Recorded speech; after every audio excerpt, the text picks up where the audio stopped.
Oh, I think I'm live right now. Shout to the family. Who's in the chat saying that is Ken? Well, we got some serious trolls in here. Somebody said I just made an announcement. Get a life, get a life. What's up, family? Get a life. Ah, no, that's just misinformation. That's it. It's just misinformation. Rod about to join us in a second. He had to turn on and off his phone. So we're gonna get started in 1 second. Somebody said they're gonna smoke a cigar to clear up the airwaves. I hear you, my brother. I hear you. A lot going on. A lot going on. Yeah, I just got these things. I'm gonna ask Rod about it. Remember Hank Rise's son was talking about these things to put on in the corners of our wall. I'm gonna ask Rod. They just came in the mail. I'm gonna ask Rod about these things. Because they say the negative energy gets trapped in the corner. So this is gonna change the energetic flow of whatever room they're in. I was telling Hank, I said, man, we need to start selling these, man. This is like I don't know what this is made of in particular. Here go Rod. Let me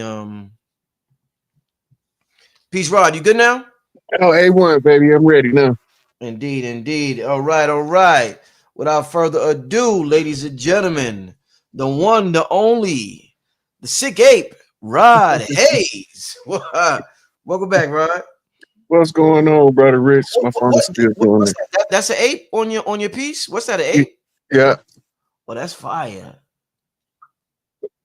Yeah, that's fire right there. Oh man, Rod, man, so much going on, so much going on, so much going on. All right, real quick, before we get started, I want to ask you this. So, you know Hank Rise's son, right? I don't know him You ever heard of him? personally. He been on my channel. You ever heard of him? See, somebody mentioned them to me um about a day or two ago. Yeah, yeah, cool brother, cool brother. I definitely gotta introduce y'all. But anyway, Hank was talking about changing the energy of your room, and you know how the corners in the homes. He was talking about how how we're geometric slaves, and the corners in the room is on that 90-degree angle. And he was saying how we got to change that angle so energy could flow better. So he got these things right, and what you do is you put it up in all the corners of your room. So instead of the energy hitting that 90-degree angle, I guess it like bounces off this or whatever. What have you heard about the corners in the room? You know, the dust gets stuck there. They say the spirits get stuck there. What can you tell us about the corners of our room and the fact that we live in these huge boxes, Rod? That ties to feng shui, Yeah, I figured that. Yep.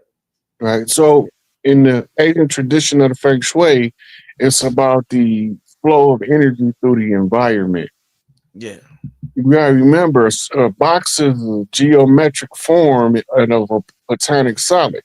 Right. Yep. Mm-hmm. So it got its own energy dynamic associated with it. You ever see somebody do their fingers like this? Yeah. Right, it's a universal symbol for moving energy in multiple directions. Mm. Mm. But if you look at most corners, it's the same thing. Those three things sticking out from the corner. Mm-hmm. You Mm-hmm. know, depending on it's rare that you're gonna have a four-sided corner in the room, Mm. Mm-hmm. Mm-hmm. right? But it's always at least four walls in the room. Mm-hmm. When you Yeah. put the energy, each one of the platonic solids has a purpose. The Right. squares are used for what we call military regimentation. The circles is used for what they call homogeneous harmony. If you go back, the further you go back in history, we just start using regimented squares in the last 1,000 years or so. Mm. Wow. That's new We then. we were using circles. Look at all of the castles. All of the castles have a big circular room, Yep. and then the bedrooms were what we call a dome shape Mm-hmm. or arch shape, Mm-hmm. right? So, but those were the curves to the flow of energy. Mm-hmm. Energy flows the path of least resistance. Mm-hmm. So when you put it at a 45-degree angle, that's a hard left. It's a hard turn. Right. That's resistance to the flow of the energy. Mm-hmm. But they do that. The science that's talks about the box is the science of B.F. Skinner. Mm. I remember he used the frequency and the energy of the box to psychologically condition people. This is why we got away from teaching class out in the open field yards and started teaching them in the classroom. When you look at the Pavlovian response to the Bell system, mingle with the square boxes, the Skinner boxes of the classrooms, right? And over time, it creates apathy, which is a form of depression in the child. They know this already, though. Yeah. It's not a secret. It's designed that way. Uh-huh. Uh-huh. Real quick, somebody in the chat said, "Why do they say square to circle?" I know they say that in do they say that in Freemasonry, square in a circle? That's where that come from. It's not a what we call a colloquial or a mainstream terminology. Square in a circle is okay. A circle is 360 degrees. A square is 490-degree angles. So you start off with the square, which you look at the Masonic tool, circle in the square is the compass and the square both being used to build up on the philosophy of the mind. Right. Okay. Okay. Okay. All right. Well, yeah. Just had to, want to ask you about that. I'm about to put this up in my room. Yo, they say you was on live with Hank yesterday, and somebody said Yeah, Hank and Orisha Stone. yeah. Yeah, that's Hank. That's what I'm talking about. That brother. Oh yeah, he asked me something unique that nobody had ever asked me about, which was the science of the knots. Yeah, yeah. Yeah. He's on to that. He was talking about that on my show. What you told him about that? You know, the knot, that's actually more science. It's a Mm, navigation. When you go to become a longshoreman, yeah. the first couple years, all they teaching you was the different types of knots and their functionality. But you also learn as you be out there contemplating that you could put energy in knots when you creating the knots. When you go into a arts and crafts store and they have those hanging baskets for the flowers, they are made out of knots. The Right. different knots perform different functions. Mm. Do you before we leave the whole feng shui topic, do you I know they be talking about shit like sleep with your head facing the north. Do you do all that in your home? Is that accurate? Is there any truth to that? I don't know if it's north or south. It's Have you supposed read to be for about that? longevity. That came from the emerald tablets. Oh, that came from the yeah? Yeah. Damn. Yeah, and I've been ever since I read the emerald tablets. The only way my head not facing the north is I don't have an option, or I rearrange the room to alter the flow of the energy. So when you said your head facing north, you mean your face is facing the north or your head like the north is Crown, so the north is behind your crown? yeah. Oh shit. For the man, that's the man standing on his head. It's an actual Masonic symbol for Yeah. it. For the woman, it's Venus spread eagle with her arms stretched out. Let me see something, bro. Let me see what's going on here.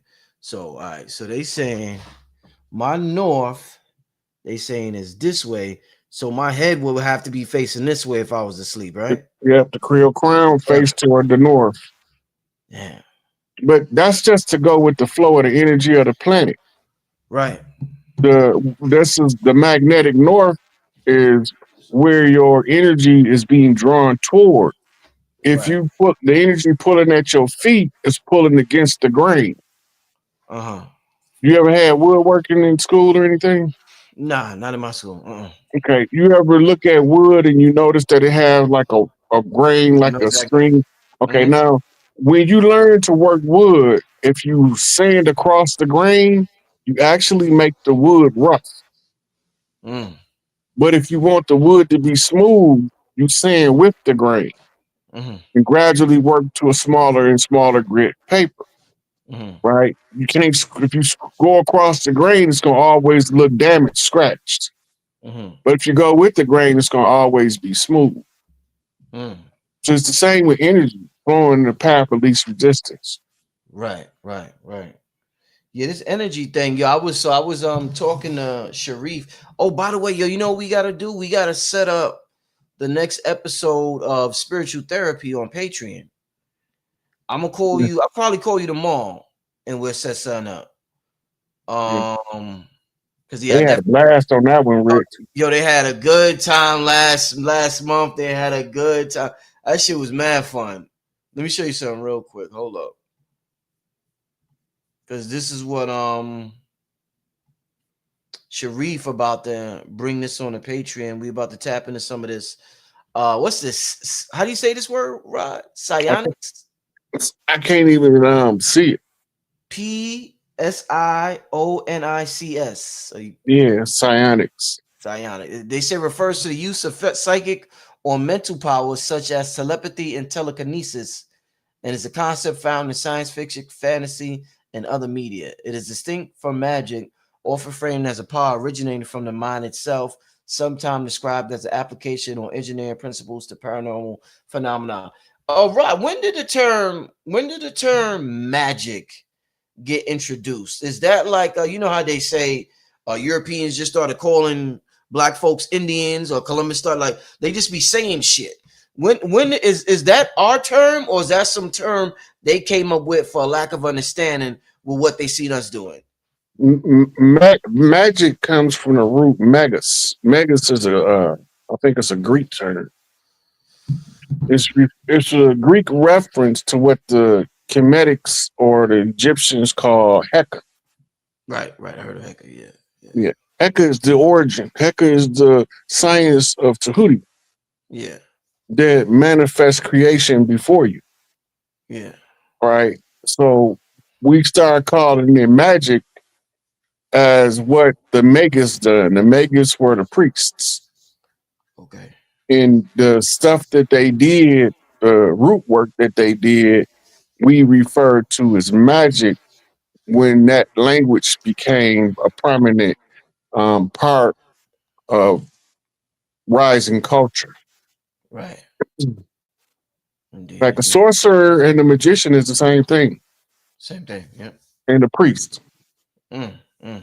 It's only what kind of sorcery or magic or what kind of priestly duties will you assert, right? The sage, the wise man, he's the Jordan Maxwell. Just read a whole bunch of stuff, learn a whole bunch of stuff, and then be like, why the hell I learned all that shit? Right? So he just know a lot of stuff, and then common sense and spirituality kicks in at a certain point. Then the sage becomes the priest as a monk, Mhm.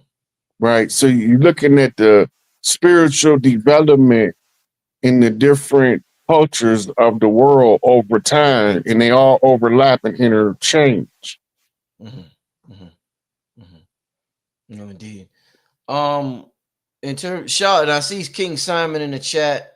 Shout out to my brother King Simon. Speaking of magic, and I know you always talking about the spells and the conjure wars and spells that was placed, a collective spell that was placed on us. I want to ask you something real quick. I was watching a clip from this hip hop radio show, The Breakfast Club, and this rapper named You heard of Gucci Mane, right? Yeah, Yeah, Gucci Mane was on there with his wife, and his wife was speaking, and she was saying how he's schizophrenic or something, and a lot of people were saying, "Yo, she put a spell on him. That ain't the real Gucci Man. She put some roots on him." What do you know about our culture of putting spells on each other and women placing love spells? Was that something that was big in our culture? Is that something that's real? Is that just some placebo shit Talk to me. What's your thoughts on that culture? Because they always associate Haiti with that. They always be like, "Oh, the motherfucking Haitians be into that." What's your thoughts on the whole? So going into that, we're gonna start with the top of the bottom of the question with the Haitians. The Yeah. reason why the Haitians were so feared is because they were so successful Mm-hmm. using the arts. We called it the arts. Mm-hmm. You didn't look at it as good or bad. It was just a part of life. Right. Right. Right. Right. We look at now, we look at voodoo and hoodoo and root work as religious practices. They're not religious. Mm-hmm. This is how people live. And we had a lot of different people that worked the root. Mm-hmm. Normally, regular people would consult the root worker to do the work on their behalf. And you got what's the goal was called the great equalizer. It was an alchemical process, and this is how people used to give the priest gold. Right. Because if the work that they are asking the priest to perform for them, is more valuable than the piece of gold, the gold have a metaphysical property to read the inequity in the transaction and draw more gold to the practitioner until he get what he got coming. So this is where your offering started at. And then the priests end up with so much gold, they became bankers and changed the world. Wow. Indeed. Indeed. I want to yeah, and shout out to everybody in the chat. We had 2,000 early in here tonight. We had 2,000 in the chat early tonight. I Yo, had so a I'm couple of just people messaging me talking about it. I'm be watching. yeah, no, indeed. I'm gonna be jumping around tonight. This is an opportunity for me to ask you as the clock is ticking, with these folks that run around this world thinking they run it. A lot of people are curious about a lot of different things. I actually had a good conversation with Dr. Phil Valentine yesterday, and he had brought up this book. He had brought it up, and he was talking about JJ Hurt. What's his name? What's the dude name? JJ Hurtick or whatever. And I was like, "You talking about this book?" And he was like, "Yeah." I was like, "Yo, Rod Hayes, put me onto that book earlier this year." So I was telling Phil, I was like, "Yo, it's a complicated read." Like when I got it, I slept on it, but I started reading. I was like, "Yo, this book is some advanced shit." So what I want to do, Rod, I want to read just a little bit of it, and after I read, I'm gonna say, Rod, what the hell they talking about? I just want to get a little bit of your a little bit of your expertise, Rod, because and I want to talk to you about remote viewing too in a little while. I hope I don't forget because I know you said you remote viewed and got some of this information. Now that one came to me in a dream. I seen that book in a dream. A dream. Okay, I knew it was something. Right. Then I found it searching for like a couple years after I got out the joint. And I finally found it. All right, I don't want to read too much, but it's some interesting shit, and I'm like, what the hell are they talking about? I'm telling y'all, fam, this shit is some. All right, so let me start, Rod. Our universe was created out of the light synthesis of the next universe, the Pleiades, the cradle and the throne of our consciousness. That's how they started it. That's the top here that I'm gonna read. But yeah, they said so off the top, Rod. They said the Pleiades is the cradle and the throne of our consciousness, and our universe was created out of that light synthesis. So just start like Seven that, sisters. huh? The seven sisters. Okay, so you look at it like this. Yeah. So from Orion, you get your masculine principle. Mm-hmm. From the dog star, you learn loyalty and dedication. From Okay. the Pleiades, you activate your what we call luminous self, Okay. right? Your luminous self is also referred to as your multidimensional self. Mm-hmm. Mm-hmm. The little quote that you was reading, he's telling you that the spillover from the Pleiadian light is making up our spiritual matrix, but he's actually referring to the Pleiadian light lock. Mm. The Pleiadian light lock is what's holding us, and why everybody think we under a dome. The scientists call the light barrier the Van Allen belt, Mm-hmm. Mm-hmm. right? But the ancients refer to it as the Pleiadian light lock, Mm-hmm. and it was only supposed to be here until we resolved the what we call the war in heaven that fell to earth. Mm-hmm. We had to resolve it on earth, Right. right? So once it's resolved, then the Pleiadians release the light lock. Mm-hmm. So the light is being used as pure spirit source energy that's being manifest as a according to some incantation or spell or something to bend the light in a certain manner that create this radioactive barrier. Mm-hmm. Because all it is radiation. Right. When you understand the different rays of light and the different waves of energy, it's radiation, Mm-hmm. right? And then it's supported by what they call Arcturian conjure support. That means they did something that gave added power to what the Pleiades was already doing. Mm. So we tapping into the seven sister energy, and the Arcturian energy comes to us in the tribal lore as the three sisters. Mm. But it's really referring to Arcturus, but we read it in the solar format as Earth, Venus, and Lilith, but it was usurped and became Luna, Wow. right? Shit. So these three feminine planets is preventing whatever dastardly deeds we doing in the realm of the earth from affecting the other star systems, Mm-hmm. Mm-hmm. right? So he's going into like a metaphysical description of what's being done with the light. Let me read a little because I want to read from this page because I know Mm-hmm. you're gonna be like, whoa. I know y'all gonna be like, whoa. We going deep tonight, y'all. We going deep tonight. All right. Get your pads out. Rod already dropped some jewels for us. All right. So he says Enoch explained that our local universe has a triangular light core of 10 million light years with a surrounding veil of 20 million light years.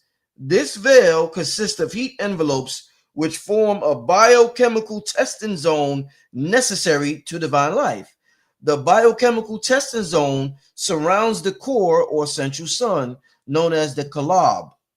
Both our local physical universe, which is one spectrum of our local universe, and the surrounding biochemical testing zone are superseded by an invisible world of negative mass, which shapes the atomic nucleus and is used in the building of the physical energy system of our visible galaxy. Thus, the physical universe proceeds out of the world of negative mass, which is used for the purification of trapped light. And I'm gonna end on this here.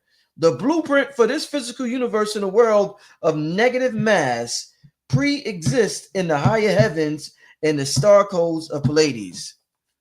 Right? Now, all of that to tell you that the physical seen world mirrors the invisible unseen world. All of that together, that's what it means. Basically, what it's saying. That's what it's saying. But it's just going through the what we call the extrapolation of the sciences Right. because it got to teach you how to draw it out in order to contract it. Mm. So it's training the brain while he's teaching the lesson. I could tell by the way he wrote it that it was written before 2012 because when Yeah, he's yeah. talking about that backdrop, that became known as the God particle, the Higgs boson that Mm. this generation haven't discovered until 2012. The next day after the Mayan calendar expired on the close of the age cycle. So it's explaining it in a way where like scholars Mm-hmm. would explain it to each other to tie all of the little nuances together into a bigger picture. Mm-hmm. But for regular people, the simplest way to say it is the seen world mirrors the unseen world by refraction of light. By fraction line, right?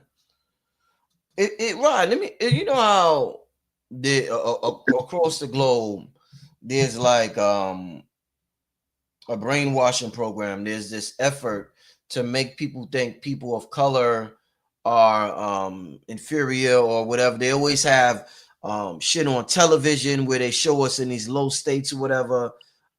Just to brainwash people all over the world about people of dominant melanin. Is there also a scientific conspiracy to teach us that the word negative is bad? Because every time I'm hearing about hear the word negative in a science test, in a science sense, it's some good shit. But then when I think about our everyday language of the word negative, you think negative and you go, I don't want to have negative thoughts. But then he's talking about we come from negative mass, you got negative ions, all this negative shit, and chemistry and science is good. So was there a concerted effort to make negative bad in our everyday language? When they made a religious equivalent to evil, is what made it bad, Okay. right? So we're looking at scientific concepts with a religious view. Yeah. If you take the religious ideology out of it, then you would see negative and positive as two opposite ends of the same thing, Mm, right? It's, mm, it's, it's all it is. It's right. degrees and measures one to the other, masonically represented by the pillar of severity and mercy. On one end is severity, on the other end is mercy. If it's a straight line between the two, one pillar connects to the next. Mm, So the ability to make the connections is what we need to learn. mm. Excellent. One last paragraph I want to read before we move on, Rod, and I want to ask you what they might be talking about. Um, the chosen of this planet. Oh, let me talk closer to the mic. The chosen of this planet who successfully served their species qualify not only to put on the higher over self body of light, but are given the knowledge of how to use the codes of biochemical creation on this planet to mutate a species capable of carrying the light into other creations. For this reason, the people of Israel were created. What he's talking about, Rob? So what I know he ain't talking about the folks we see on TV. So what he's talking about, the ones that they refer to as the gods that yeah, created the mortals. The gods used their own essence to create the mortals, but by default, that made the mortals unknown immortals, yeah. right? So he's talking about prime source empowering us to exercise free will in the transference of the light, right? Then it takes us to Prometheus still in the flame from the gods, Mm, mm, right? To give it to the mortals. mm-hmm, It goes into the reason why Hercules is going through all of these tests uh-huh, to develop the strength and the character, mm-hmm, right? So when you put it all together, it's what the priest is. He's not talking to regular people with what you're reading. He's talking to priests and scholars, and he's making the bridge between. Let's say that guy is a high school English professor, but he's not very skilled in metaphysics. mm-hmm, So he's going to bridge the gap between the English professor and the metaphysician by describing it in that manner, right? The Israel is a Egyptian hijacked term. It mm-hmm. got nothing to do with what they've been telling us that it got something to do with.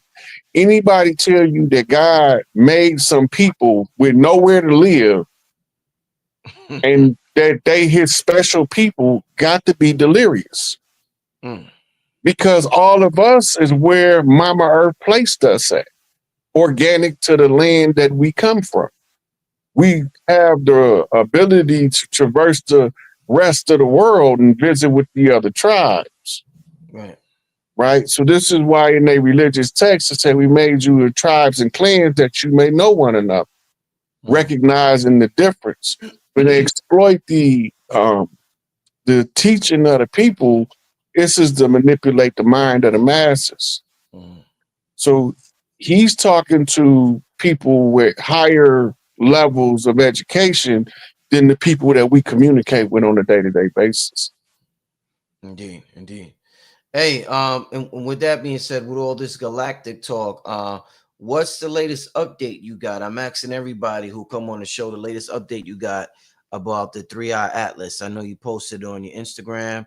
I know they said what they saying, family. It just left. They can't see it right now. I think it's hiding behind the Yeah. sun, something like that. I forget They what's the. tell they telling us too many things about 3-eye atlas that's inconsistent with what we've seen. Mm, They told us a couple days ago it smashed into the sun. they said that, yeah. Yeah, but it ain't even by the sun though.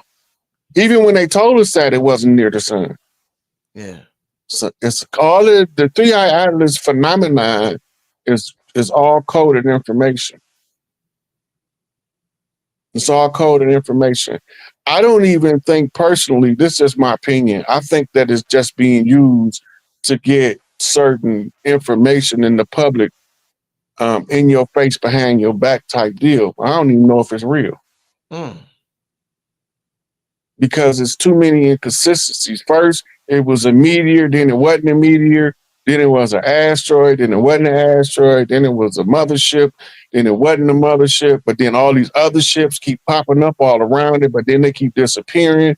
mm, And I'm like, so they given a story in the reports on 3-eye atlas, and until you crunch them all together, you can't see what the story is. It's like you ever seen a penny stretcher? yeah. Yeah. It's like you stretch the penny out. You know it's a penny, Right. Right. but Right. you can't quite make it out for a minute. You're like, what the hell is it? Oh, they put it through the penny stretcher. Mm, That's what the story, the 3-eye atlas story is through the penny stretcher. It's a clock. It's a mm. timer. Yeah. Now Yeah. what they timing, I can't tell you. But I can tell you that the reports of its arrival has oscillated, right? The last I heard, it was on my birthday, but it started off in December, the arrival. Then it went as close to us as October 27th. I don't know what the estimated arrival time is now, but they've been doing countdowns, and that's how you know it's a clock. This many days into the arrival. I'm like, okay, what you really look? Well, we can't be thinking that 3-eye atlas is the mothership that's coming because it's already here. The mothership that's coming and been here for a couple of years, they've spotted it in Venezuela, Brazil, New Zealand, and it's because it stayed close to the southern hemisphere because that's the top of the planet. Mm, They got us believing north is up and south is down. It's the other way around. mhm. That's why the south get the sun first. Wait. Hold up, Rod. If north is south and south is north, what about the feng shui we just talked about? Should you be facing? Yeah, you get what I'm You saying? remember when I gave you a description of what it was? It's the man upside down, On yeah. and it's the woman right side up. Mhm. You ever heard the term the South will rise again? Yeah. That's the code or the call of the matriarch's return. Because when the South is put back on top, that's when the woman is put back on top. Mhm. But not because she can rule better than a man, she ruled different than a man.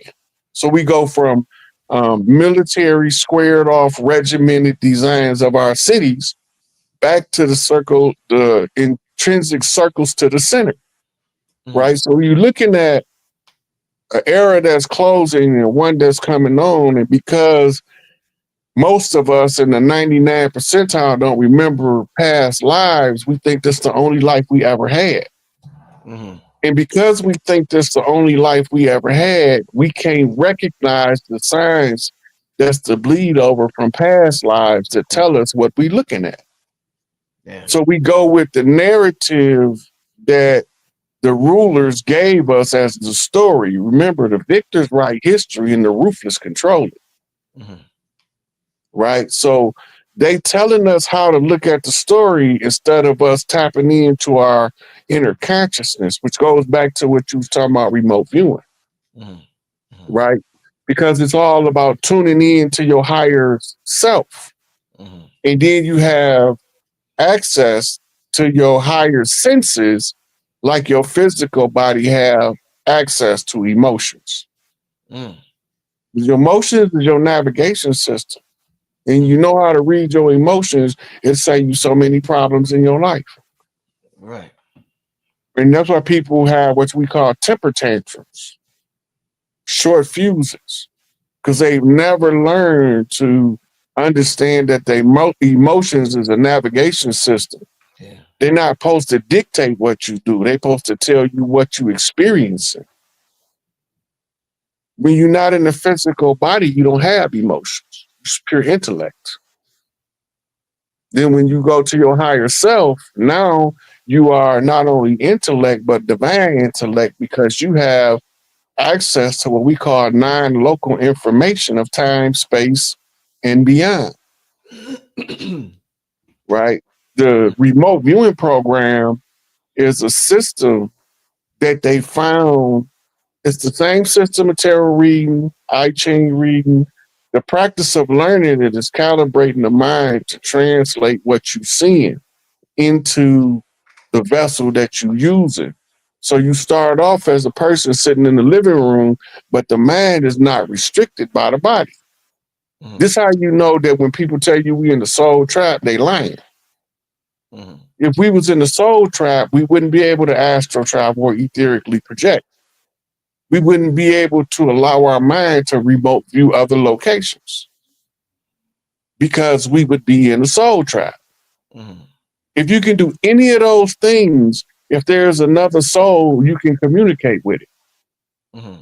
Whether it's the oversoul of all creation we call prime creator, Big Mama, Mm-hmm. or whether it's the Big Mama by tribal right walking on the land, we can communicate through telepathic means when you move into that higher energy.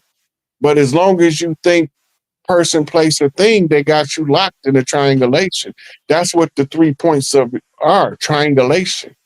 When you look at GPS, it's using triangulation, Okay. right? So They once you get past a coincidence, now you have a triangulation because now co means two, tri means three. And the 3 points of convergence tells you where you at any given time. yeah.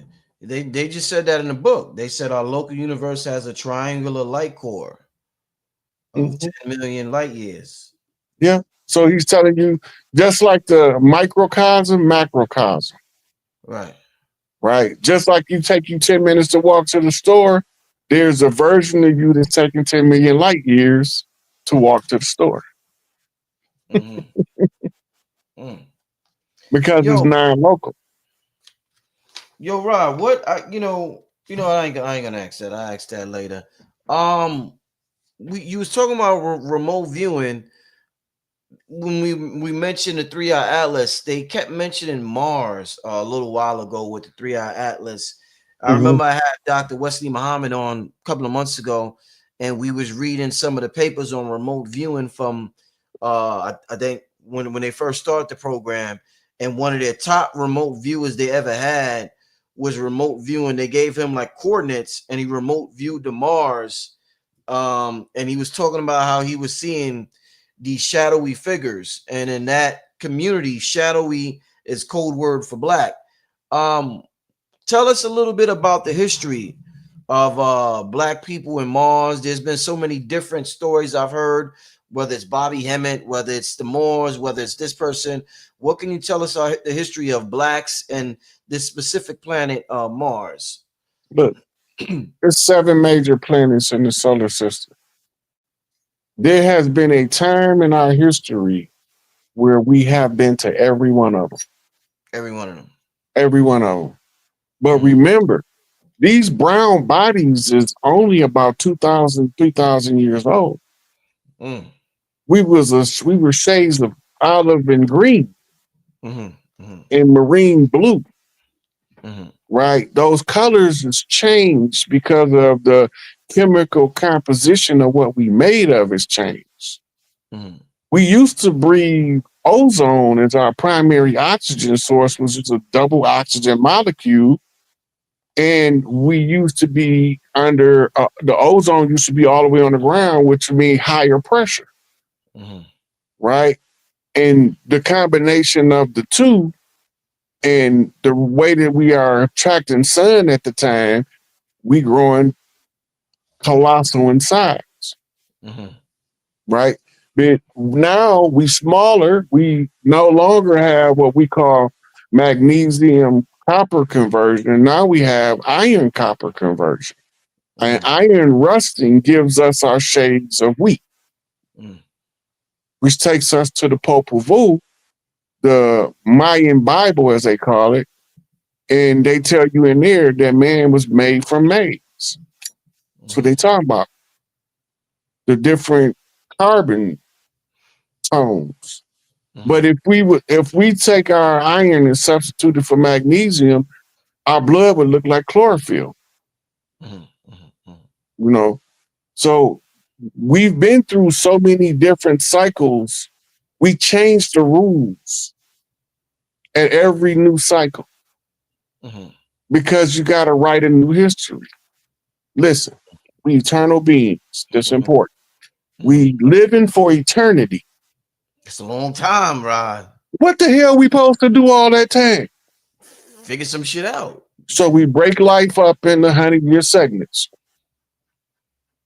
and live a different life every 100 years, every 1,000 years. But we have to break eternity up into bite-sized pieces in order to even grasp what it is. You're Right? right. So this gives us the phenomenon called death, which is actually just entropy. You're right. I don't know if I ever told you this, yo. So check this out. When I was young, like I'm not, I'm a calm dude for the most part. You know, I could I don't get anxious when situations present itself. I know how to like, really tap in and solve any situation that I'm presented with. But when I was young, one thing that gave me extreme anxiety, I think I told you this before, is the idea of thinking about eternity, thinking about living forever. When I'm talking about 5, 6 years old, because they teach you about God and shit. And in my mind, I'm just like, what the fuck is forever? How the fuck I'm gonna live forever? Yo, what? And I used to just come up with a million questions about how am I going to about eternity and how that's going to be, whatever. But that gave me extreme anxiety, Rod, to the point where I had to just eventually, I just said, you know what?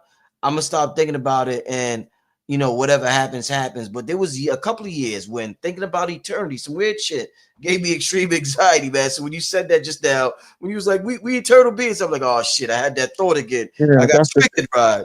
what you went through is called the chrysalis of awakening.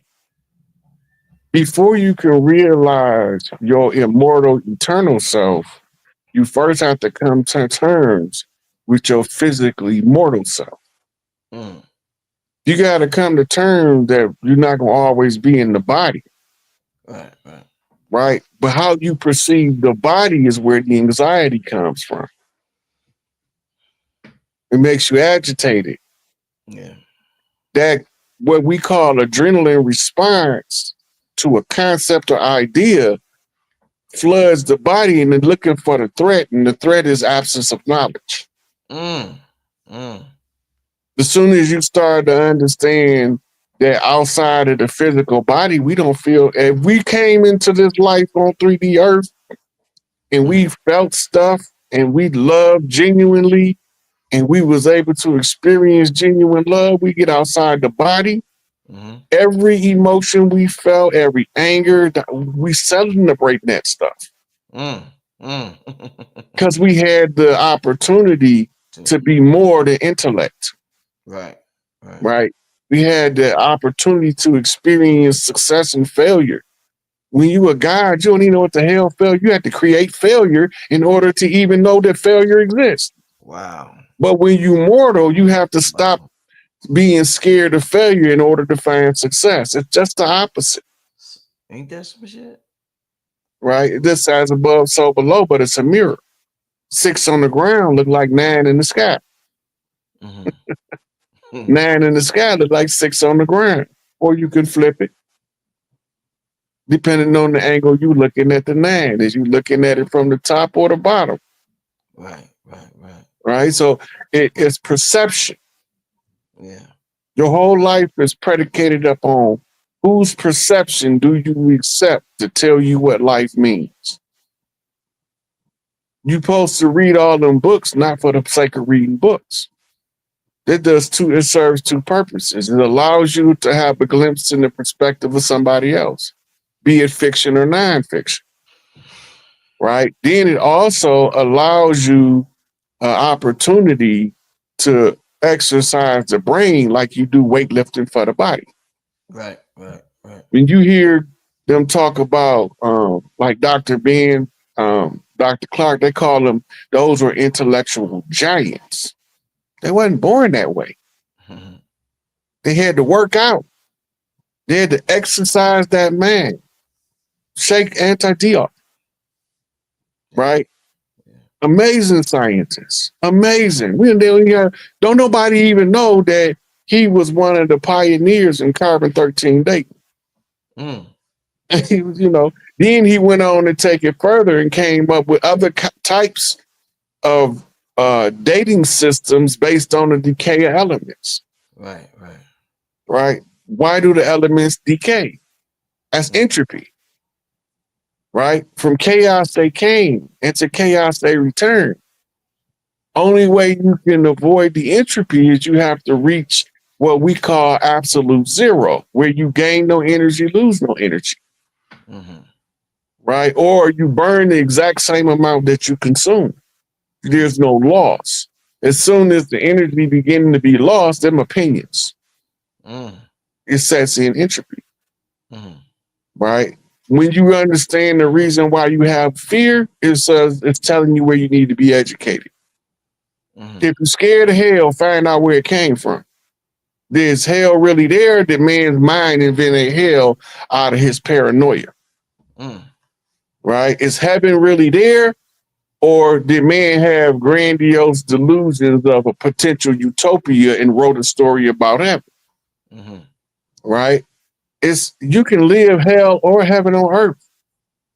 You don't got to be dead to live now one of them. Mm-hmm. But we so busy letting somebody tell us how to live, we don't know the difference in the two on earth because Right. we have hell one day and heaven the next, Mm-hmm. right? The vicissitudes, the ups and downs, the ins and outs of life. If we taught our children that they're supposed to have struggles in life, I guarantee you that the suicide rate will plummet by 90% in 5 years. Mm. Just by telling the children that, in life sometime, baby, you're supposed to struggle in order to get strong. Mm. Life supposed to get hard when you get too complacent at being nothing in order to make you into something. Wow. Yeah. That's the only reason why you get all go into that apathetic state. Mm-hmm. Now, remember, religion is engineered, designed as a military tool to stir up the apathetic state in all of the children. They apply it through education. Mm-hmm. School is not a socio-political word. It's a religious word from a specific religion, Mm-hmm. right? But then using linguistics, they manipulate it a little bit, and you don't know where it came from, so you don't know what you're doing. That's that go along to get along, obedience to authority mentality, Mm-hmm. right? They did a whole study on people's obedience to authority, right? And they did one called the Zimbardo's prison study, right? Zimbardo took regular people, regular Joes, and divided them up. Half of y'all inmates, half of y'all prisoners. Y'all can leave this program anytime y'all get ready to. All you have to do is ask. Then they played out a scenario. They did this in Arizona, in a university in Arizona. And they play out the scenario. The cops, the ones they appointed as the correction officers, became aggressive and abusive to the inmates. The inmates became slick, conniving, trying to run scams on people, all this stuff in a 6-month prison study. It amazed them at how quick the inmates became inmates and the guards became predatory prison guards. Mm. Damn. Do you think, I was talking to you about psychic powers and abilities, and one of the things people say is that people in what they call third world countries, they're able to tap in to these supernatural abilities more because they don't have all the lights in the city and the distraction around them.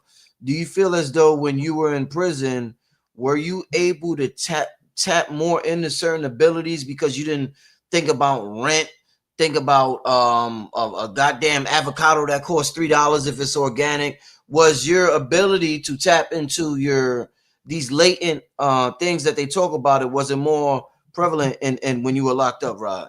That's what you're talking about is sensory deprivation Yeah. that allows you to tap into other senses. The time that I did locked up, when you locked up, you have worries just like people in the street, but you got a different set of worries, Mm-hmm. right? What comes with the new environment comes a new set of responsibilities. And certain stuff, like instead of worrying about how I'm gonna pay my rent or my light or my gas, I'm wondering how am I gonna make commissary? How am I gonna get my next set of books in? How am I gonna make sure I can pay for my hygiene stuff? So the struggle is still the same in the penitentiary as it is in the street. We still have distractions. You got the dude stabbing the other dude, the guy having to fight with the police. You got the guy over there trying to have a relationship with the other guy. All this stuff is still going on around you.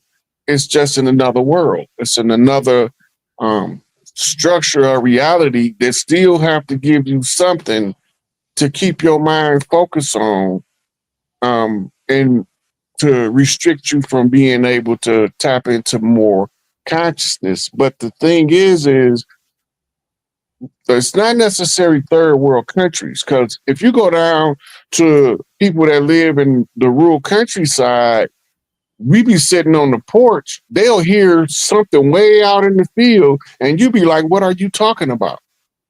Until you see that this big old buck deer run out, and he's like, I knew it was one out there. I tried to tell you. Mm. Right? Because they became acclimated to the environment, and the things that they mind focus on is more localized to their environment. It's the same whether you in prison, whether you in the projects, or whether you in the penthouse. Your local environment is what's going to absorb most of what you consciously focus on a day-to-day basis.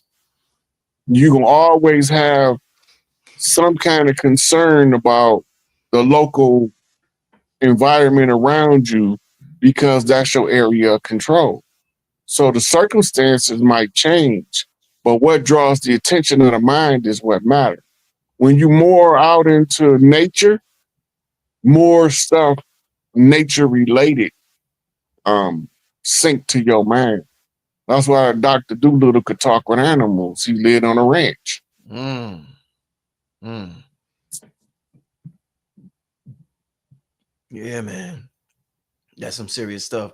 What do you think about, like, in terms, Rod, of well, let me ask you this before I ask you that. Is it going to get, we talk about so many things and our DNA waking back up and coming online. Are people going to start to live longer, Rod? Like, is this thing where people live to be 110, is that going to increase? Are we going to see people live to 300, 400? What do you see in the next 100 years in terms of the belief system we have called aging? Is that going to change drastically? The field of gerontology deals with the science of getting old. Mm. And back in the 90s is when I first encountered the work of grad student at the time named Dr. Cynthia Kenyon. Yeah. She was working on extending human life way back then, and I think she went on to win a Nobel Peace Prize for her research and aging. Now they are releasing technology that's known to be capable of regenerating your body. The body is just the avatar. You can have more than one if you know how to jump from one to the next, right? And the avatar is programmed, and the program is on the chip, and the chip is called DNA. The chip is powered by mitochondria. So when you're looking at the ability to move in, you got to go to telomere science. Because when you go back to ancient Sumer, it tells you why man don't live for 100 over 100 and some years, because the scientists altered the genome, which goes back to what we was reading in earlier about the gods having the ability to give the light to lesser beings, Mhm. right? This is what they're talking about. But the light can be activated. What they coming up with is all this stuff is old Atlantean technology rediscovered. The From the cryogenics where they froze Big Tookie and then kept him in Area 51 to the Bajinga tribe who telepathically told the scientists how to thaw them out and been working with scientists in Antarctica since the 50s and they still look the same. Mm. But they're a different genetic stock of human. Mm. But they look like they straight out of the jungle of Africa.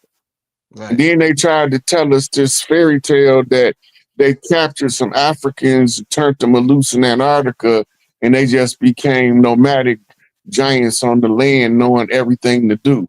No, them people down there was the ones they thawed out of the ice that had been froze for thousands of years. Bashinga tribe. That's what they called them. Yeah. Yeah, yeah, that's some serious stuff. That when you first told me about Tukey and they froze him. At first, I was like, "Yo, Rod is bugging. What is he?" But now I'm like, "Nah, that makes I can see them doing that." Big Tookie was what you call Mr. Untouchable. You was never supposed to execute him because he was one of the chiefs that was supposed to negotiate the close of the contract. It was three main chiefs appointed. It was 44 Blue, which is Big Tookie, 44 Red, which is Chief Malik Angel Bay, Jeff Ford, and then it was the Big Six, which stands in the middle as the chairman of the board, Larry Hoover. Larry Hoover's original job from birth was always to collect the information from Angel Bay and Big Tookie and give a report to the people on the land about the invasion and the war effort. He can't do his job when the government attack him, take him off the board. None of them. Mm. That's where the COINTELPRO whole mission statement begins to rest in the mind of the victims of the COINTELPRO operations and tell them what the government was doing to ever keep us from reclaiming our birthright. But if one chief can figure out who we at war with, they look like us, but they ain't us, they Negropeans, that changes the whole dynamic. And now that gives us back what we call jurisdictional control of the land or jurisdictional sovereignty. Now we have to go through this whole governmental transitional process to transfer from the corporate to the republic back to the tribes. Now we didn't pretty much got rid of the whole corporate government. Now the republic got to restore the tribes. The restored republic is what it's called. Mm. Mm. Yeah. So I got a show tomorrow, Rod. I want you to tune into it, man. It's gonna be a good one. I ain't gonna say who's gonna be on, but it's gonna be a good one. It's gonna be on some, it's gonna be real good. You know what I'm saying? You the brother that's gonna be on it, he told me he just talked to you today or yesterday. He was like, y'all talked for like 2 hours. Oh yeah. I know Yeah, you're talking so about. we're gonna have a real good show tomorrow. So make sure you tune in. One thing I want to ask you, Rod, in terms of communicating with your higher self where it feels natural. And when something feels natural, we vibrate differently, and the universe is listening to us. And when we're speaking to it with authenticity, it responds to us, and we're able to manifest things and collapse waves and all that. One thing I noticed, Rod, is that we talk to different people differently. So, like, if your lady walk by you, your voice may change. You may say, "Hey, baby, what's going on, baby? What you doing? What are you doing?" If your child, your son or daughter, your voice may change. Like, and when I call you, be like, "Hey, what's up, brother Rich?" You be like, "What's up, brother Rich?" Is there a certain our voice is our voice for a reason? It's an instrument. Is there a certain way we should talk to a higher self so that it can understand us? Because it seems as though people talk to their higher self in a very monotone, dead. Yes, I would like this. I don't. I'm trying to understand that, and maybe we're not. Maybe we're supposed to change our voice for our higher self, like we do with everybody else in this realm. So, how would you advise communication with your higher self, Rod? You know, the communication with the higher self is what you call higher thought. Mhm. It all takes place in the mind. So you Once don't, you really, you don't like speak words to your higher self. You don't. you can use words or you can use images, Mhm, mhm, right? The clearer you can see what you want your higher self to provide, mhm, the clearer your higher self creates circumstances to get you where you're trying to be, mhm, mhm, right? So this is what they call holding the thought. mhm, Your higher self will go get any information you tell it to, mhm, but you have to know yourself well enough that when it come back with the answer, that one, how do I know where do I need to look so I could tell somebody else so they don't know that my higher self gave it to me, I can give them a reference, mhm, right? So you start off with a question to your higher self. You talk to your higher self like you want somebody to talk to you, mhm, mhm, period. Your higher self is not going to respond to your disrespecting of the self. mhm, And you will see it play out in the environment around you because of your self respect is not sufficiently intact. You will be disrespected everywhere you go mhm. because you won't carry yourself in a respectable manner, and it'll always have you at odds with other people, especially people that got self respect. You're going to irritate their goodness with your lack of control. You ever seen Caesar Milan? The dog whisperer. You ever seen him training dogs? Yeah, yeah, yeah. And sometimes he go to people's house and they swear up and down that this dog keep attacking that dog, right? Mhm, Caesar sit there and watch for a minute. He said, no, he's not attacking that dog. He's defending himself from that dog because he's sending him messages mhm, without saying the word. But y'all don't know the language of the dog. So you think it's the one that's making the move that's initiating the fight. He's not. He's defending himself. But if you knew dogs, you would know that, right? It's the same thing if you understand how you process information, mhm, right? If you understand how you perceive the world around you, you say, okay, so when I see stuff in this way, this is my perception, mhm, mhm. right? But then you realize that other people has influenced you during your life. So when you got a like or a dislike, where did I get it from? Right, Is right. it am I naturally scared of heights or did it just tell me that? Let me climb up something high and find out, right? Because I don't know if I'm scared of heights or not. They might have just told me I was scared of heights. This part of shadow work because you're addressing something that somebody else said about you that you accepted to be true without ever determining if that's how you really feel. Mhm. So the more authentic you is talking to yourself, the faster your answers come back, the clearer they are. And if you need a reference, they'll do just like Chat GPT. Mhm. It might not pull the reference book up in your mind and say, hey, go get the book of Yahweh. It might not do that, but it might create circumstances. You scrolling online and you run across a book that's answering the question in the comments about the book. Happens all the time to people. Yep. right? Because your higher self have to provide what you require of it to do. Then you got to remember something called a turnaround time. Turnaround time is like how long do it take the genie to provide what you asked for with your three wishes? Some stuff is instant. Those are Mm-hmm. small things. But if you want to change the world, how long will it take compared to if I just wanted to get a car? Mm-hmm. The car is a faster turnaround time than changing the world. Mm-hmm. So you might get a car in 2 weeks, but it might take you 20 years to change the world. Because one, you have to develop yourself into a qualified world changer to change the world. Right, right. You're not going to develop yourself into a qualified world changer without studying the problems of the world, right? And you always start to the local and expand to the international, Mm-hmm. to the galactic. You start close and you move out. Mm-hmm. That means you use yourself as first person perspective.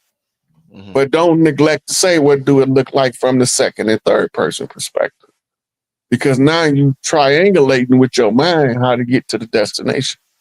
Mm-hmm. Like activating your inner clock to get to whatever the manifesting energy is, to turn around time on that energy.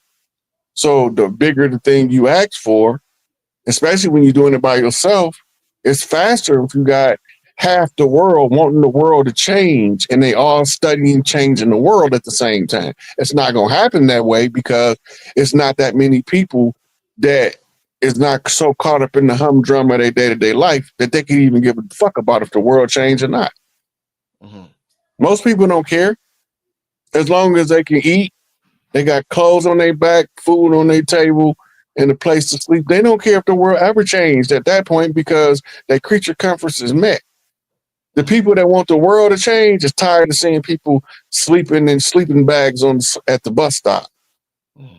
That's annoying because nobody's not supposed to be without a place to rest their head. Or seeing so many people at the soup counter that you can't even feed them all. Mm-hmm. The people that's seeing this and is irritating their spirit is the ones who gonna try to figure out solutions to the problem, not the person that's living the day-to-day life. Because like I said earlier, your mind is only to the local things around you. It's primarily consumed because 90% of what you see is what's right around you. Right. So that's where your influence comes from. Right. You ever wonder why Brooklyn guys don't act like guys from the Bronx? And they both from New York? Right, right, right. Long Island guys don't act like guys um from Harlem, and they both from New York, and don't none of them act like the other one, and all of them from New York. Crazy. But when they leave New York, they all got a certain swag. When we talk to them, and we say, "Oh, he must be from New York," Yeah, yeah. That's facts. That's facts. right? But when the New Yorkers see him in L.A., he be like, "Oh, he from Yonkers, he from Harlem, he from he know where he from." When he talked to him, as soon as he talked to him, yeah, he from his lingo, the way he dressed, the way he carry himself, his swag. I tell another New Yorker exactly what part of New York that swag from. Right, right. You even can narrow it down to whether he from the Queensbridge projects or the Marcy projects. If you from New York, you know the guy that well just from being there. No study, no investigation, just what you pick up living your life. Then you know when it's a stranger that came to New York and been living there for a while. So he kind of got a little bit of New York swag, but he ain't from New York. He must have been living here a while. You automatically know, especially when you're from a geography. So your mind is always consumed with what's closest to you before it expands out. That's why you deal with problems that affect you first. Because if you don't deal with first person problems, how you gonna solve second and third person problems? And nobody want to solve their own problems. That's why they want to cry about it all the time. Mm. I want to talk a little bit about geographical, since you talk about the geography, people being from certain places, geographical light codes. There's light codes that hit certain areas that causes people to have a certain personality, like Harlem, for example, that you used, or Chicago, or LA, or whatever. Um, with the invention of the internet and social media, we don't have people from these geographical locations that stand out. It's like everything is merging. Everybody's dressing the same, everybody's looking the same, everybody's acting the same because people live on the internet more than they live in their geographical locations. So, how do you feel about the internet taking away the light code that people used to naturally get from their geographical location? And now everybody's light code is coming from that blue light in the computer. How does that affect the behavior of somebody from a certain region? Reconstruction of the Tower of Babel. What you mean by that, my brother? What happened with the Tower of Babel? Why did they destroy it? What happened when they destroyed it? See, the Tower of Babel, they say, was built to reach the heavens, to become like the gods. Mm-hmm. We're going to go to their house and we're going to knock on these suckers' door. Right. Now, that's some tribal shit right there. Right? Because the tribes is the ones that'll walk up to you and be like, hey, man, what you talking about? But the invaders are the ones that's going to try to sneak you. Right. Right? So when you're looking at that, it's part of the melting pot phenomenon. The internet was, was first developed by the U.S. military. Mm-hmm. And anybody that got internet anywhere in the world, except for the new system that just came online, was already being monitored by the U.S. military. Mm. Right? So it was a tool to bring a global community together outside of your day-to-day community. So you basically living two lives at the same time, one on the internet and one in the real world. And rarely do they intersect. Only every now and then somebody real life will intersect with their social media or their internet life, you know. Yeah. But it's all taking us back to ability to be able to communicate across language barriers. When they Right. first destroyed the Tower of Babel, they said, let us divide up their language, lest, they continue their endeavors. So to stop it, one of the things they did was divided up their language, but then they divided their geography, right? Oh, yeah, go ahead, Rob. I'm sorry. Yeah. So that's what the internet is like, a reverse polarity of that organically taking place because of the rise in the technological advancements of mortals. Mm-hmm. The more technologically advanced we get, the more we use tools to communicate across language barriers, culture barriers, and that's how you get to the real truth. Mm. Mm. You had mentioned dogs a little earlier, Rod, Mm-hmm. and just the history. I remember talking to Dr. B about the history of cats, but with dogs, we always heard white people say dogs is man's best friend. What's the historical relationship between dogs and melanated people? Like, were there something creatures that we always had around us? Were they something that we had in our homes? Where did they come from? Like, is dogs something that's always been prevalent in people's lives? Well, dogs been so ingrained in our community. You got to remember, Anubis is the Yeah. dog-head deity, Chief Zolo, Mm-hmm. Dark Man X. Mm-hmm. So when you realize that one of the guys is a canine type, and then one of the stars is the designated locale of the home of the dog star, Dog style. Mm-hmm. right? So then you go into like old culture, like Mississippi. Mississippians, you a dog man in Mississippi, it's a certain character of a dog man that we all got. And most of them, they tend to be working a lot of their fields alone, and their dog was a companion. The dog was, that's what the natives say, the great father walked with black dog on his heel. He's talking about the great Orianos with the Sirius star on his heels, the dog star on his heels, right? So companion to man is a long before pale faces ever came. the K9 was considered man's best friend because it was tied to the recognition of the gods, the communication between the K9 and the man, Mm-hmm. right? So even in African communities where you see them with the tribal communities got dogs, they just roam around the village. When they go hunt, the dogs go help them. They're not even trained. That's just what they do. Right. Dogs part of the pack, part of the clan. All hands on deck when it's time to feed the family. Indeed. Indeed. I want to get to a couple of questions from the family before we get out of here. So we're gonna take about 2 or 3 questions from the family. I seen somebody had mentioned.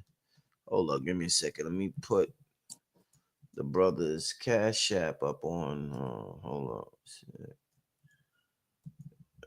Uh, give me 1 second, family. Put some questions in the chat.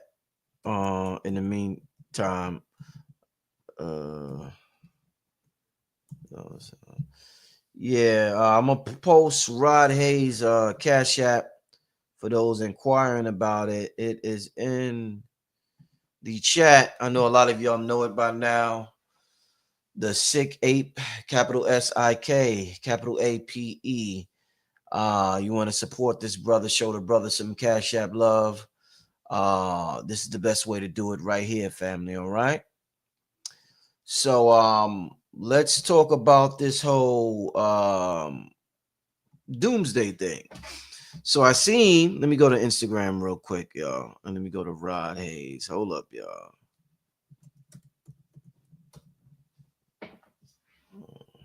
Oh no, you're not Rod Hayes on Instagram. You sick. Hold up. Give me once. Damn, why you not coming up?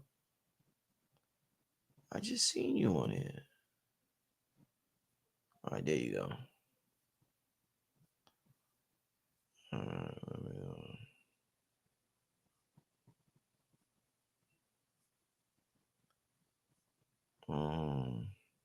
you had one up here where you was talking about Trump and where does that go? He was talking about Trump has said something about Doomsday and he was like the clock is ticking. You know what I'm talking about, Yeah, the Rod? Doomsday Clock post. You want me to send it to you? Yeah, if you could. I'm on your Instagram now, but I don't see it. I don't know why. Uh well, tell me what that basically is about, Rod. If we I'm gonna find it in the meantime, but The hold on one second. yeah, give us a second, family.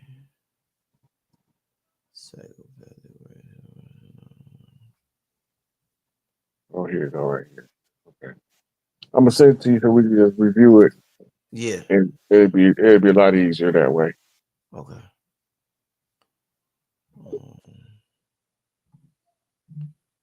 Okay, you see, you texted to me. Okay, let me see. You can start talking on it, and I'll pull it up, Rod. Okay, I think it's that because I'm on the computer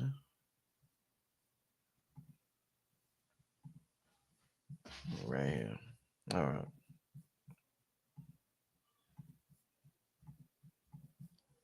All right, go ahead, Rod. Oh shit! Doomsday clock at midnight.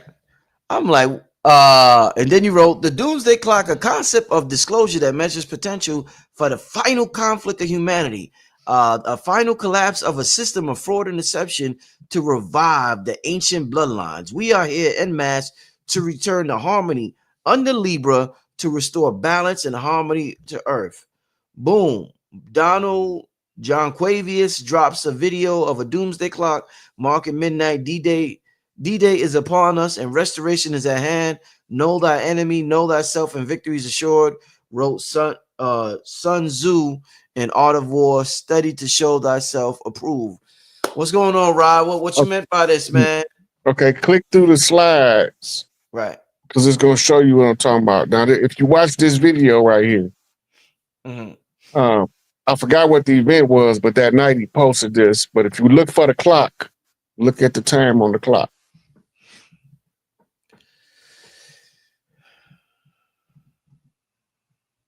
And you see, he's showing the White House, right? He's showing the team that he working with, right? Mm. That's the Reaper. See the clock? Yeah. Okay, now go to the next slide. Okay. This is the story of the Doomsday Clock, so people will know what it is, right? I can't see it clear enough on there to read it, but it's another video coming behind it. If you go You, to you, the next one, do you want me to read what you got on the screen about the Doomsday Clock? that's up to you, brother Rich. All right. The Doomsday Clock is currently set to 89 seconds to midnight, as determined in January 2025 and remaining at that time in October 2025. The Bulletin of Atomic Science has moved the clock forward to this unprecedentedly close position due to a lack of sufficient global progress on existential threats, including nuclear risk, climate change, biological threats, and the misuse of disruptive technologies like AI in military context. All right, and go to the next one. Mm-hmm. The That's clock. just Yeah, that's further breakdown. You can read as much as you want, Rich. all right. Creation and purpose. The clock was initially designed by Martel Langsdorff, a Manhattan Project affiliated artist, to represent the dangers of nuclear weapons after World War II. It was first depicted on the cover of the Bulletin of the Atomic Scientists in 1947 with the hands set at 7 minutes to midnight. The clock is not a literal prediction, but a symbolic warning meant to inspire decisive action against existential risk. The Bulletin Science and Security Board, in consultation with Nobel laureates and other international experts, sets the clock annually. The board assesses whether the world is safer or in greater danger from threats like nuclear war, climate change, and new technologies like artificial intelligence. Uh, let me read the key moments in clock's history. In 1949, the clock moved to 3 minutes to midnight after the Soviet Union tested its first atomic bomb. In 1953, the clock was set to 2 minutes to midnight after the United States and the Soviet Union tested their first hydrogen bomb. In 1991, the clock was moved to its furthest point for midnight, 17 minutes, following the end of the Cold War and the Strategic Arms Limitation Treaty. In 2020, the clock was moved to 100 seconds to midnight, a position it held through 2022 due to the rising global tensions and threats from climate change. 2023, the clock was set to 90 seconds to midnight due to the war in Ukraine, climate change, and the pandemic. And in 2025, the clock was reset to 89 seconds to midnight, its closest approach to catastrophe, reflecting insufficient progress on nuclear war, climate change, and disruptive technologies. Okay, so at this point, you know that one, where was this clock designed at? Design was it says it was designed by Martel Langsdorff, a Manhattan Project affiliated artist. Okay, do you know what the Manhattan Project is? I've heard of it before. I can't verbalize So it to you. Yeah. the Manhattan Project was the government's project to develop the nuclear bomb. Okay. All right. Now, the secret behind the nuclear program at the Manhattan Project was the Lloyd Quartermain team, a Uh, melanated scientists, to tell them how to turn Einstein's formula into a mechanical device, mm, right? Which became the atomic bomb. And as part of the Manhattan Project, when your physicists do physics, right, he also looked for um, side effects. mm, Just as we give birth to this concept of a doomsday clock created by a member of the Manhattan Project. The doomsday clock is really determining the final shutdown of the system that built the bomb. right. right? And Doomsday is not necessarily destruction day. Mm-hmm. It could Mm-hmm. just be the final end of something. And Mm-hmm. you notice they said they had moved all the way to the closest it ever been to 89 seconds, Mm-hmm. right? It was 90 seconds during the scamdemic, Mm-hmm. right? And so now Trump comes out. What's the government dealing with? Government shutdown, Mm-hmm. right? And the government shutdown strikes midnight to close of the system. Mm-hmm. And that's what that post was about. It's Yeah. more stuff in that post. It's another video where one of the guys that was on the team was explaining what the doomsday clock was. Right. Um. Him. Yeah. For some reason, my sound won't play when Yeah. I. Sometime it won't. Yeah. But just showing they can go look the post up on my page on my Instagram page. Yeah. Okay. And all right. So he's just explaining what you just explained, basically. Hmm. And What's his? this was dealing with the so the reason why this in the doomsday because this is Benjamin Franklin reflecting on something called the George Washington Challenge and the identification of the people involved in the conflict. I Mm, can't see it clear enough to read it. If you want to, you can read it. yeah. Hold up. Let me put this. Why should the Palatine Moors be suffered to swarm into our settlements? They will never adopt our customs any more than they can obtain our complexion. All of Africa, Asia, and America are swarthy black. Russia, Italy, Spain, France, Swedes, and the Germans are black. The principal whites are made up of the Saxons and the English. The Scots, Welsh, and Irish are not Saxon of English. When Benjamin Franklin writes this essay, and I can't see the year, the black German king, George II, is sitting, and that's where it ends. Yeah. So that was during the time of King George being king on the throne, King George II, Right. right? So um, what he's telling you is that the white man ain't white,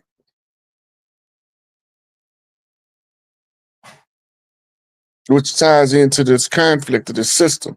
The 200 years conjure from the Crispus Attucks um, Boston Massacre, right? That's why the Boston got Red Sox, because they walked through the blood of the massacre. So it's all tied to the fall of America by Elijah Muhammad, um, and a lot of other elders that wrote about what we would be looking for at this era in time to close out this corporate fiction down to Hopi prophecy, Nishnabee prophecy, Ottawa prophecy, Cherokee, Chippewa. All of them have a series of prophecies that lead up to this finale that we face with at this particular point in time. Hmm. Yeah, this is some good stuff. Why, what's this? FAFO demon. Why you post this? That's a song. Fuck around and find out. Americans are the only ethnic group. What does that mean? Ethnic group. What the hell is that, Rod? Well, I didn't see what you was looking at. But this is telling you about them stealing all of our culture and say, okay, since y'all stole our culture, we just come up with a new one every Oh, 20 years. every year. Yeah, yeah. Oh, that probably meant authentic group. Is that like Mm-hmm. an abbreviation for authentic? Yeah. Yeah. And so they took our culture and we took what we had and made a new culture. Right. Why are we known to if you notice with black Americans, it's just, and I've asked this to Bobby Hemming. Bobby talked about this. Why do we create coaches just to key, and we just keep abandoning coaches and just create a new one? Why aren't No, we we don't necessarily abandon them. like Everything, jazz? Let's say jazz. well, we Rock. yeah, those were designed to test the one drop of blood to determine if it was functional or not. Spinoffs from the blues. Even hip hop is spinoff from the blues. Yeah. Right. So the it was just we had to create America, the great melding pot, have to give the appearance of European supremacy and rulership and at the top in order for them to be able to successfully assimilate a drop of blood in Mm-hmm. the great melding pot. If they don't have a chance to rule, they don't have a chance to ascend. Mm-hmm. So even though their rulership was enforced by people that look like us, Mm-hmm. right, they still had to have a chance as the newest people on earth to rule, right? So when they finally got their chance to rule, they got to go through their catharsis as rulers Mm-hmm. to realize that shit ain't all it's cracked up to be. Heavy is the head that wear the crown. And if you think that just because you look light skinned that that's gonna make you a better ruler, you're gonna be the first despot that they gonna come lynch. It's not gonna work like that. If you gotta have somebody with real power to prop a pseudo power up to look legitimate. That's real power. Mm-hmm. That's power over the mind, body, and the soul. Right? We used to then surrender so the anybody control over our mind and our soul. We didn't care what you did with the body, you wasn't taking my soul. Right. Now we don't care what you do with our soul, just leave its body alone. Mm-mm-mm. Ain't this some shit? That's backwards. Backwards, yeah. Damn sure it's backwards. And contrary to popular opinion, you cannot sell your soul because it don't belong to you in the first place. Mm. Woo. Powerful. Yo, Rod, real quick, what can you tell me? And I'm gonna get to one last question from the family, but what can you tell me, Rod, about the classical period in Europe with music? Like Beethoven, Bach, Mozart, and all of that. What was that classical period about? Because I thought about that because of the word swarthy, and that's one of the words the contemporaries of Beethoven used to describe him. And that whole classical music period that influences society to this day. What was going on at that time? How did they come about with that? Were all these really black people, or are we just fantasizing because we want them to be black? Tell me about that period, that classical period. Okay, so this, right during the time that that music was being produced, you got to remember most of the people didn't have access to concert halls. Mm-hmm. That's the first thing you got to remember. Okay. All right, now of the people that did have access, now you're talking about artisans, Mm-hmm. and the royal families was the only one that could commission somebody to perform in a performance. When we looking at Mozart, Bach, Beethoven, all they doing is exercising the musical version of the Greek philosophy. It came from Greece, from Egypt by way of Greece. And it was the understanding of the music and the notes is a critical part to understanding spiritual development, right? It wasn't no classical music in the BC period. So we look at the history of Europe to determine where did it come from. It's a derivative of Indus Valley and North African musical traditions, but it's designed to enhance the ability to think because the Greeks was first established to civilize the European nations that was created by the Anunnaki. And all of them wasn't pale skinned, but a lot of them were. And the ones we call Moors, or they was Etruscans at the time, arrived in Europe after being exiled from Africa around 711 AD, right? But they had already infiltrated through the Ottomans. They had already infiltrated through various other subgroups throughout Europe to establish the Roman structure to continue on with the empire. The empire is the Babylonian Empire. Everything that we see around us right now is predicated upon the elites using blood magic, money magic, and sex magic, which rolls out as your three monotheistic religions. Judaism is blood magic, Christianity is money magic, and Islam is sex magic. Mm-hmm. So when you look at it, the Jews won't. It looked like that the Jews is the most money hungry, but they not. They the most money savvy. It's a difference. The Christians is money hungry. When the churches they passing around garbage cans for people to put money in, right? Now the Jews is the ones that's actually doing something with their money. They're using the money to make more money. Whereas Islam is predicated upon having enough money to be able to afford enough wives. Sex magic. So Beethoven and all of them, they was black, like people say. All of them was melanated. The Europeans, the pale-faced Europeans, didn't start getting appointed into to royal thrones until after the exile of the Moors in the Inquisition. This is when, now if you go back and look, the 1492 Columbus arrived over here, and the announcement was that they finally exiled the Moors in 1494, I think it was, 2 years later. Right? Then what happened to Isabel and Ferdinand? They got beheaded. Right? So we see what's going on, but we are being told from the victor's perspective of what it means. What we looking at, you saw the car accident, but you ain't see the accident. You see what I'm saying? You seen the collision of the two cars, but you didn't see the accident.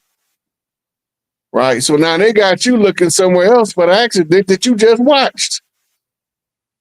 You know, so you want to rewind the tape. What I miss? Right. It's misdirection. It's an old David Copperfield trick. I'm going to make this elephant disappear right before your very eyes. Come pay this $400 to see this magnificent illusion right before your face. You won't believe your eyes. He ain't gonna make no elephant disappear in front of me and expect me to believe it. I'm going down here and see. Soon as you paid your $400, you convinced yourself that it's a possibility he might trick you. You was tricked. Wow. You know, even when you left, you was like, I don't know how he did it, man. He sure made it look like that elephant disappear because you know it's an illusion. But you don't know how he did it, which arouses the fascination in your inner child. So you accept the fact that you got tricked. Wow, very interesting. Very interesting. Let's get to this last question, Rod. And shout out to everybody. I just seen people sent some super chats. I didn't even know that. So shout out to everybody who put up our all right, let me get to since this is a super chat. Rod, what Persian deity that Iran has awakened has scared US and Israel? Is it Hulagu, grandson of Genghis Khan, or Abraxas?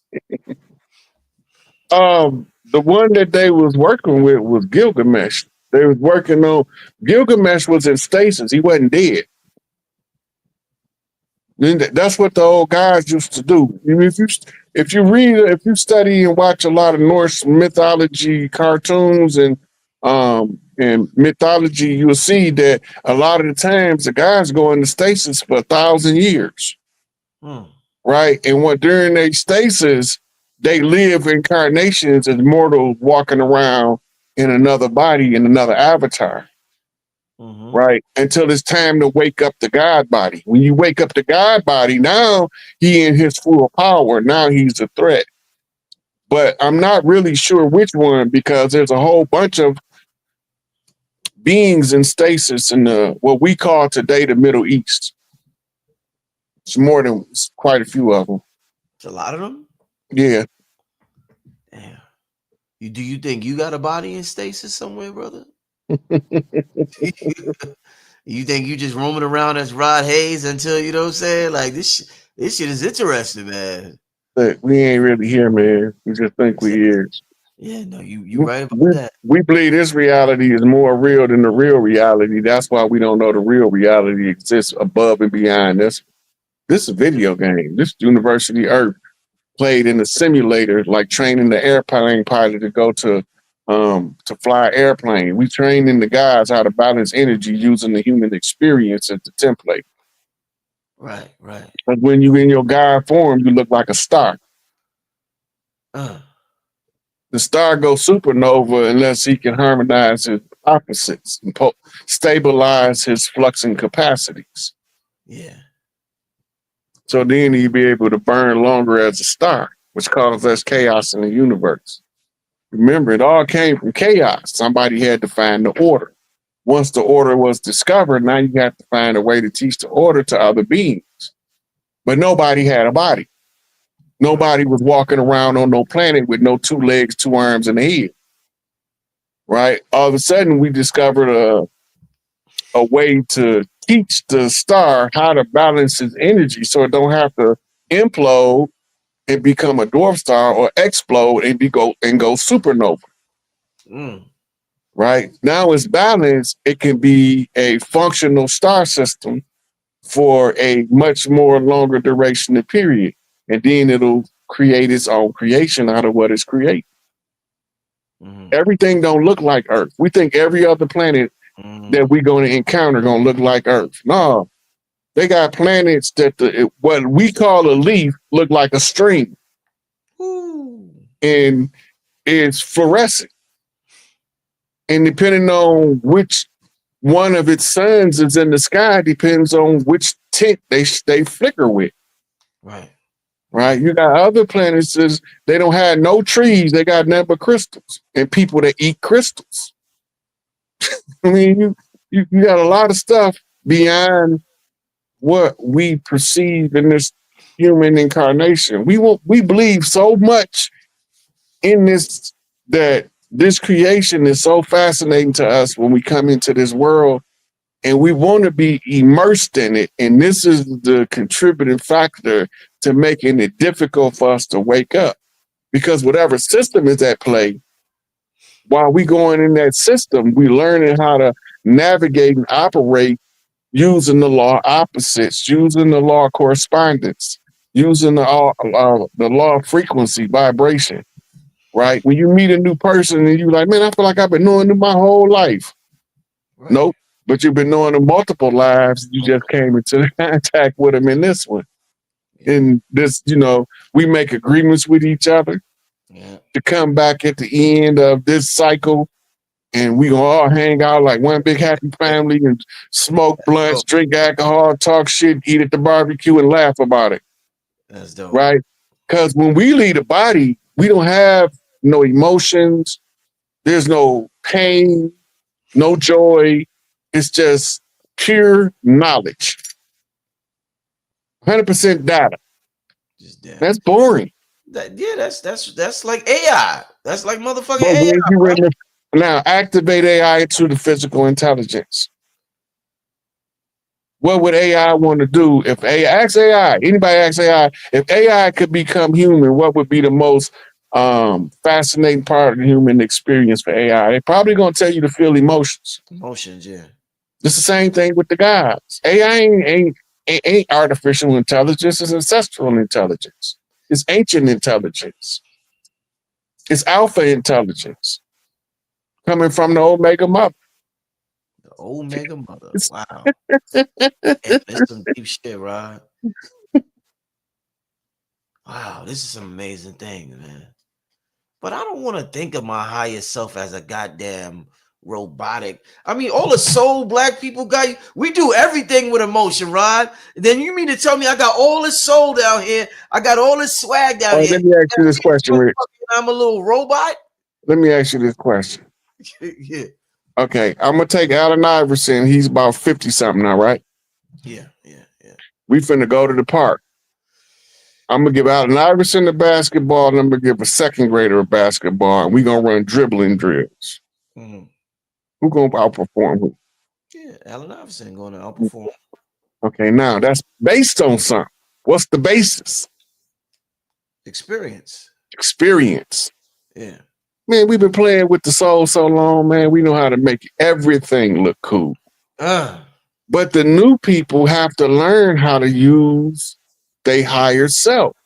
They have to learn how to navigate their emotions. They have to learn how to break past those things that's anchoring them to low vibrational energy so they could break free. But when they was denied ascension rights, they was denied the joys of music, the mm, joys of the eclectic tastes in foods, right? You got once your soul turned on, the food tastes better, mm-hmm. Yeah. right? The air smell different. It's cleaner. Even in the smoggy city, it still smell cleaner, That's true. right? When your eyesight become like it's another kind of clearness that you can't explain. You all the way on land now. You wide awoke in the matrix. Shouldn't have took the red and the blue pill, Rod. You should have just took one of them. Wow.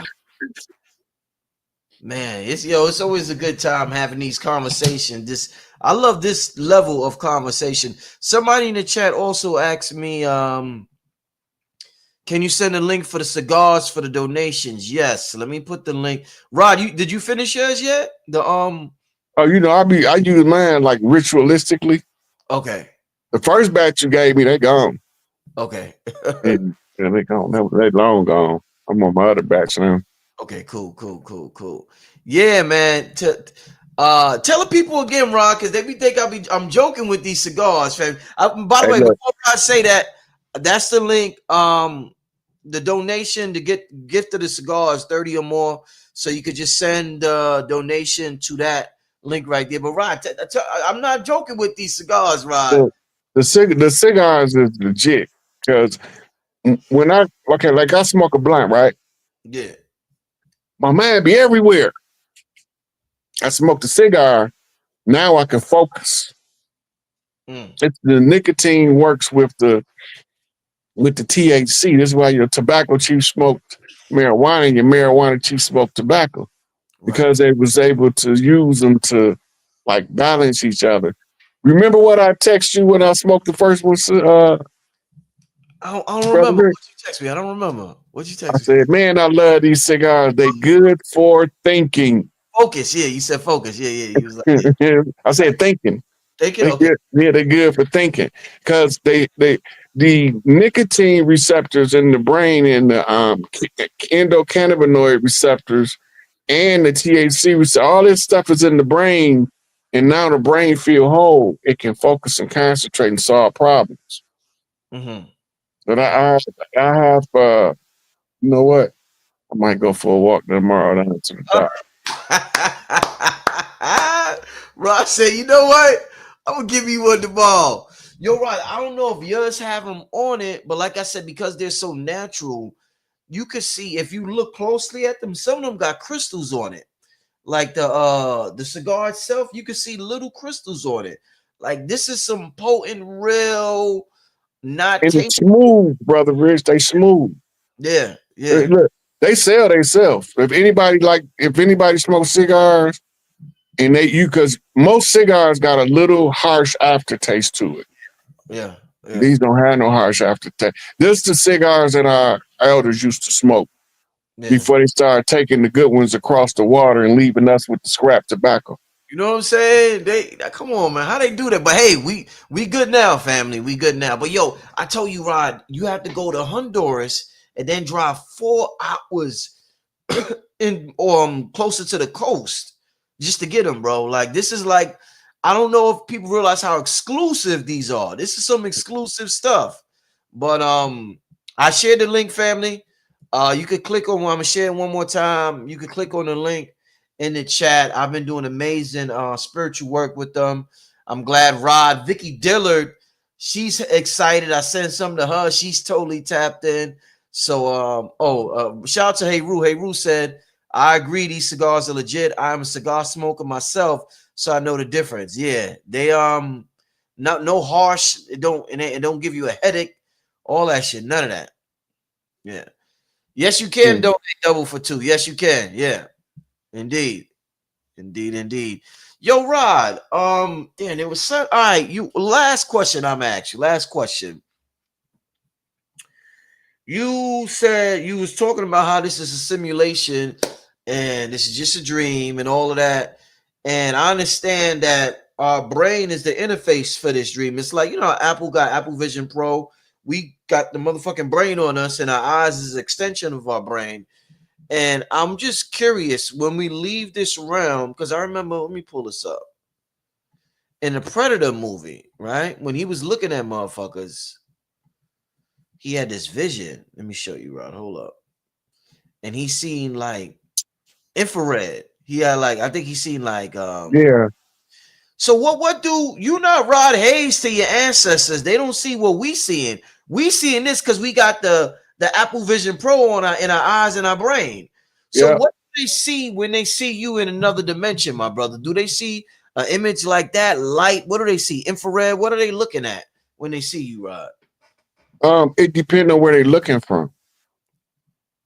Because anytime you settle into what we call a fixed position perspective, it Yeah. alters how you perceive, right? Your perception is altered by the field that you in.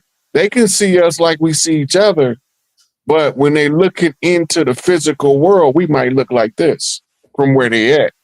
But when they come into the physical world, we look like we look to each other. Right. And they look like it too until you get close enough to them to see that, wait a minute, this sucker right here, he ain't got no pupils. Where Uh, he from? uh, You know? So it's just it'll be little clues to let you know that they ain't from this realm, right? uh, But when they in their realm, we look more like this or the green one, depending on the color of our aura. They will read the color of our aura. Now, if they in a different frequency where it's primarily dominated by sound, we all our chakra arrangement plays a different tune to each person. ooh, It's yeah. your personal superhero theme music that if you ever become artistic enough, you can write your own theme song. Crazy. We damn. That's crazy. We got our own superhero theme music, yo. Like literally. Yeah, because all of your chakras make a sound. When you first time you hear all of your own chakras, it sound like some mystical bells dingling in the background of nowhere. They call it the songs of the spheres. The spheres represent the vibrating chakra because when it slows down, it's no longer in a sphere, it takes on a geometric form. And this is why when you see the Buddhist or Hindu paintings of the chakra system, they all got a different shape in them, but then they all got a circle around. So they form a ball when they start to move according to their shape. Mm. Man, this is some interesting stuff. I remember the dude that passed away, Robert Gilbert, said when he I think it was him, he said when he went to different dimensions sound like different instruments. So I think he said one dimension is associated with like the bells that you will see. You know how you walk in a bookstore and when you open up the door, the bells go like like a little chime Mm-hmm. bell or something like. He was like a certain dimension was associated with a certain sound. So these sounds are dimensional, are dimensions that we are hearing, but they're also representative of dimensions. I thought that was interesting, man. Yeah, yeah. Was that you showed me the hermetic principles in DNA? Yeah, yeah, yeah. I was just looking at It's um, they talk about it in there, and it talks about the octave according to the cycle in the note right. or the tune, right? The wave in the octave, it looked like it's an upward spiral, Yeah. which is also the shape of the energy grid that everything forms in. Yeah. Yeah. Right. So a lot of the Sufis used to write about the songs of the spheres. I think Rumi was one who had a poem about the songs of the spheres, Mm-hmm. right? But you got different ones, and you have some Hindu writers that wrote about it too. Mm-hmm. Mm-hmm. Yeah, Yeah, I'm gonna do more research on that. That's something that interests me a lot. The music of the spheres. So I gotta do some collaborating with you. I gotta with music, man. We gotta like do some serious collaboration, man. I got because I know Rob be spitting on the low. A lot of y'all don't know that. Rob be spitting on the low. So I gotta do a track with Rod Hayes and Cambada or something like that, man. But listen, Rod, man, I want to appreciate you for coming on. I'm gonna call you tomorrow because I definitely want to set up this spiritual therapy show. I'm gonna see if we could do it Monday. How's Monday for you? I don't have nothing scheduled next week yet, Brother Rich. So tomorrow we. I'm gonna call you tomorrow and confirm everything. But yeah, spiritual therapy. The second episode is coming next week. The Patreon. With that being said, Rod, I want to thank you, my brother. Thank you so much. A Appreciate it. magnificent show, and I'm gonna talk to you soon, my brother. Appreciate it, Brother Rich. Always a pleasure. All right, brother. Peace. Yeah. All right, brothers, family. So I'm gonna get out of here. Tomorrow got an amazing show. Somebody asked, "Do you ship to Canada?" Yes, I ship to Canada. It just might take a little longer. Um, might take a little longer than here shipping domestically. But yeah. Let me put the link. Let me see. So somebody said. So once we donate, the cigars get mailed. Yeah. You leave your address. I left the PayPal link. Let me leave it again. You can donate whatever you want, but donations of 30 or more get you a cigar. Depending on how much you donate, you'll get more cigars. But yeah, once you donate, I'll ship it out. I'm pretty much I had 3 orders come back. Let me see if I got it in front of me. Yeah, 3 packages came back, but you donate to that link I keep sharing, and somebody said, Rich, please respond to emails I have. What it is exactly are you looking for?